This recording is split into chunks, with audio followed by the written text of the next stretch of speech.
Hi bro. Hi. కల్కి trailer వచ్చింది చూసారా? చూసాను.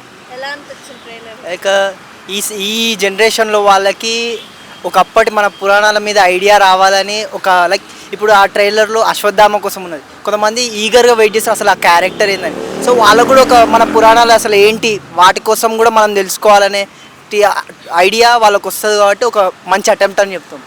చూడాలి కన్ఫామ్గా మూవీ కోసం వెయిట్ చేస్తున్నాం. ఓకే. ఈ మూవీ డైరెక్టర్ నాగాశ్విన్ కదా, మహానటి తీశారు ఇంతకుముందు, అది సూపర్ హిట్ మూవీ. సో ఈ మూవీ ఎలా ఉంటుంది అనుకున్నారు? హిట్ అవుతుంది అనుకుంటున్నారా? నేను మా మదర్ తోటి మహానటి పోయినప్పుడు ఫస్ట్ నాకు కొంచెం లైక్ ఓల్డ్ మూవీ కదా ఎందుకు వెళ్ళాలి అని మా మదర్ తోటే అన్నాను. సరే నేను కూడా వెళ్ళి చూసాక okay it's like good movie వెళ్ళాలి అందరూ అని అనుకున్నాం. I waited for another projects. ఆ బుజ్జి కానీ అది వచ్చినాయి లైక్ అది చూసాక ఇంకా సైఫై మీద మనలో లైక్ టాలీవుడ్ నుంచి సైఫైలో అంత అడ్వాన్స్ ఇంకా ఏ మూవీ రాలేదు. సో వెయిట్ చేస్తున్నా అట్లాంటి అడ్వాన్స్డ్ మూవీ మనం చూడాలి. లైక్ ఎంతవరకు దాన్ని తీసుకెళ్తాం, మన ఆడియన్స్ ఎంతవరకు దాన్ని కన్జ్యూమ్ చేయగలుగుతారు అనేది చూడాలి. ఓకే. చిన్న చిన్న మూవీసే పెద్ద ప్రమోషన్స్ చేస్తున్నాయి. సో ఈ మూవీ ఎందుకు ప్రమోషన్ చేయట్లేదు అనుకుంటున్నారు? మేజర్ పిల్లర్ ప్రమోషన్స్ అవసరం లేదని ప్రభాస్ అది ఒక్కటి చాలు.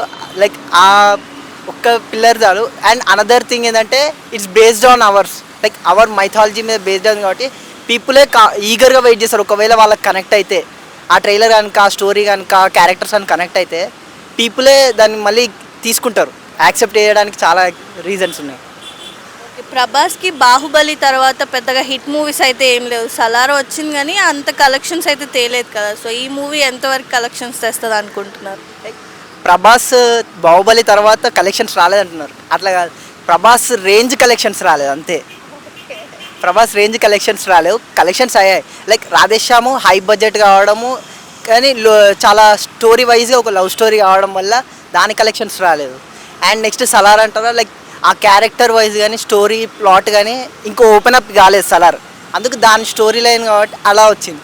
ఇప్పుడు కల్కి కనుక ఒకవేళ మంచి క్యారెక్టర్స్ మంచి ఆర్క్స్, ఇప్పుడు అశ్వత్థామ యొక్క రిడప్షన్ ఆర్క్ ఉంది. లైక్ పురాణాల్లో ఒక లైక్ ప్రెగ్నెంట్ లేడీ మీద అటాక్ చేశారు, ఇప్పుడు ఆయన రిడమ్షన్ చేస్తున్నాడు లైక్ ఇప్పుడున్న దీపికా పడుకొని క్యారెక్టర్లో సేవ్ చేయడానికి.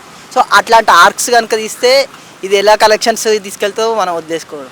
లైక్ ఆడియన్స్ వైజ్గా వాళ్ళు యాక్సెప్ట్ చేస్తే ఇక లైక్ 1000 లాగా వెళ్ళిపోవచ్చు ఉండొచ్చు. స్టార్టింగ్ అక్కడ నుంచి స్టార్ట్ అవుతుంది. విజువల్స్ బ్యాక్గ్రౌండ్ మ్యూజిక్ ఎలా అనిపించింది? లైక్ చాలా హై నాచ్ ఉంది. కొంతమంది ఎట్లా కంపారిజన్ అంటే ఆదిపురుష్ లైక్ 700 crores పెట్టి చేసిర్రు, ఎందుకు దీనికి 600 crores చేసినా ఇది ఎందుకు వస్తుందో అంటే అవుట్పుట్.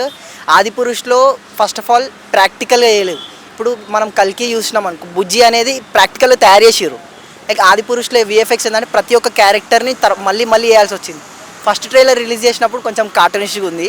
సో ఫస్ట్ దానికి 400 to 500 crores అయింది. ఆ తర్వాత ఎప్పుడైతే దాన్ని లైక్ ట్రోల్స్ వచ్చాయో వాళ్ళు గ్యాప్ తీసుకున్నారు. ప్రొడ్యూసర్స్ కానీ యానిమేటర్స్ కానీ విఎఫ్ఎక్స్ ఆర్టిస్ట్ కానీ గ్యాప్ తీసుకున్నారు. అక్కడ ఇంకో 100 to 200 చేంజ్ వచ్చింది. సో అక్కడ గ్యాప్ వల్ల విఎఫ్ఎక్స్ డ్యామేజ్ అయింది, హై బడ్జెట్ అయిపోయింది. కానీ కల్కిలో ఏంటంటే ప్రాక్టికల్గా అన్ని తయారు చేశారు. బుజ్జి కానీ క్యారెక్టర్స్ కానీ అక్కడ ఉండే లైక్ సోల్జర్స్ యొక్క లైక్ షీల్డ్స్ ఉన్నాయి కదా, అవి కూడా ప్రాక్టికల్ తయారు చేశారు కాబట్టి ఆ బడ్జెట్కి లైక్ విఎఫ్ఎక్స్ ఈ టాప్ నాచ్గా డెలివరీ చేయగలుగుతున్నారు. లైక్ అవసరం ఉన్న దగ్గర మాత్రమే ఆ విఎఫ్ఎక్స్ యూజ్ చేయగలుగుతున్నారు. అమితాబ్ బచ్చన్ గారిది ప్రభాస్ ఫైట్ ఎలా అనిపించింది? లైక్ అమితాబ్ బచ్చన్ ఒకటి మెచ్చుకోవాల్సింది ఏంటంటే లైక్ ఆయన హైట్కి అశ్వత్థామ యొక్క క్యారెక్టర్ ఒకప్పుడు పురాణాల్లో అంత హైట్ ఉండేది కాబట్టి పర్ఫెక్ట్ సింక్లో తీసుకున్నారు. అండ్ ఆ ఫైట్ ఏంటంటే లైక్ ఒక మంచి ఈ గుడ్ వర్సెస్ ఈవిల్ కాకుండా good versus easy reasons. Prabhas ఏంది అక్కడ బౌంటీ కావాలి, లైక్ కాంప్లెక్స్లోకి వెళ్ళాలి. అక్కడ reason he has his own reasons, Ashwatthama has his own reasons. ఇక్కడ గుడ్ వర్సెస్ ఈవిల్ కాకుండా నెక్స్ట్ స్టోరీ ఎలా ఉంటుందో చూడాలి. ఫస్ట్ ఆ ఫైట్ కాకుండా నాకు ఆ స్టోరీ లైక్ ఇద్దరు కలిసి ఎలా బిల్డ్ చేస్తారు నెక్స్ట్ అనేది వెయిట్ చేస్తున్నా. కమల్ హాసన్ గారు ఇన్ని రోజులు హీరో క్యారెక్టర్ చేశారు, ఇప్పుడు ఫస్ట్ టైం దీంట్లో విలన్ క్యారెక్టర్ చేస్తున్నారు, ఎలా ఉంటుంది అనుకుంటున్నారు? Kamal Haasan like he's way big more than India cinema, అదైతే ఒప్పుకోవాలి. Kamal Haasan like my favourite, one of his favourites is Nayakan and Poturaju అలాంటి మూవీస్ చూసాను. Like I admire him. Like Kamal Haasan అంటే బిగ్గర్ దెన్ ఇండియా సినిమా. అలాంటి వాళ్ళు ఒక నెగిటివ్ రోల్గా చేస్తే Bhairava like his character, one of the character భైరవాన్ ఆల్రెడీ చేశారు ఒక villain character. Like muscle full of muscles ఉంటుంది. అలాంటి నెగిటివ్ రోల్స్లో ఇంకా వెయిట్ చేస్తున్నాయి. ఎలా ఉంటుంది, పాజిటివ్లోనే అంత మంచిగా ఉంటే నెగిటివ్లో ఇంకెంత మంచిగా ఉంటుంది అనేది వెయిట్ చేస్తున్నాయి. మూవీ కోసం వెయిటింగ్ అయితే ఎస్, హిట్ అవుతుంది అనుకుంటున్నారు. కన్ఫర్మ్గా. ఒకవేళ ఆడియన్స్ కనుక ఆ టాపిక్ కనెక్ట్, లైక్ ఆ రిడెప్షన్ ఆర్క్ కానీ నాగాశ్విని చూపించే స్టోరీకి కానీ మన పురాణాలకు కనెక్ట్ అయితే అది కన్ఫర్మ్ హిట్ అవుతుంది. Okay, thank you.